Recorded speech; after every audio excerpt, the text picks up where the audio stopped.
Daily ഒരു skin care routine എന്ന് പറഞ്ഞിട്ട് നമ്മൾ മസ്റ്റായിട്ട് ചെയ്യേണ്ട 2 കാര്യങ്ങൾ, അല്ലെങ്കിൽ നമ്മൾ ഒരിക്കലും ചെയ്യാൻ പാടില്ലാത്ത 2 കാര്യങ്ങൾ, അങ്ങനെ ചോദിക്കുകയാണെങ്കിൽ മാം എന്ത് പറയും? അങ്ങനെ ചോദിക്കുകയാണെങ്കിൽ ഞാൻ പറയും, ഉറങ്ങുന്നതിന് മുന്നേ എവിടെ പോയി വന്നാലും ഫേസ് നന്നായിട്ട് വാഷ് ചെയ്യുക. ഭയങ്കരമായ ഫേസ് വാഷ് ഒന്നുമല്ല, നോർമൽ ഒരു ഫേസ് വാഷ് ഇട്ട് വാഷ് ചെയ്തിട്ട് കിടക്കുക എന്നുള്ളതാണ്. പിന്നെ വേണമെങ്കിൽ എന്തെങ്കിലും ഒരു നൈറ്റ് ക്രീം യൂസ് ചെയ്യാം.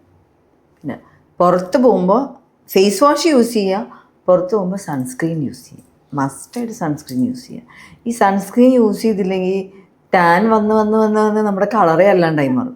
പിന്നെ ആ ടാൻ അവിടെ കിടന്ന് പിഗ്മെൻറ്റേഷനൊക്കെ അതിങ്ങനെ കയറി ചെറിയൊരു പിഗ്മെൻറ്റേഷനായിരിക്കും. ഒരു ചെറിയൊരു പിഗ്മെൻ്റ് ഇവിടെ ഉണ്ടെങ്കിൽ അത് വീണ്ടും ഡെയിലി വെയിൽ കൊള്ളുമ്പോഴേക്കും അത് ഡാർക്ക് ആയിക്കൊണ്ടിരിക്കും. പിന്നെ അത് മാറാൻ വേണ്ടി ഡോക്ടേഴ്സിൻ്റെ അടുത്ത് പോയിട്ട് പീൽ ചെയ്യണം. പീൽ ചെയ്ത് കുറേ കഴിയുമ്പോഴേക്കും മാറും, കുറച്ച് കഴിയുമ്പോൾ വീണ്ടും വരും. അപ്പോൾ നമ്മളുടെ ഒരു ഡെയിലി റൊട്ടീനിൽ സൺസ്ക്രീൻ ആൻഡ് ഫേസ് വാഷാണ് ഞാൻ പറയണത്. ഒരു ബെസ്റ്റ് സൺസ്ക്രീൻ സജസ്റ്റ് ചെയ്യാൻ പറ്റുമോ? സൺസ്ക്രീൻ പല ബ്രാൻഡ് ഉണ്ടെങ്കിലും SPF 50 യൂസ് ചെയ്യുക. 50+ യൂസ് ചെയ്താൽ നല്ലത്. കാരണം 30 കൊണ്ടൊന്നും ഒരു ഗുണവും ഇല്ല, വെറുതെ യൂസ് ചെയ്യാമെന്ന് മാത്രമേ. അപ്പം SPF 50+, TRIPL+ ഉണ്ട്, PH 4+ ഉണ്ട്.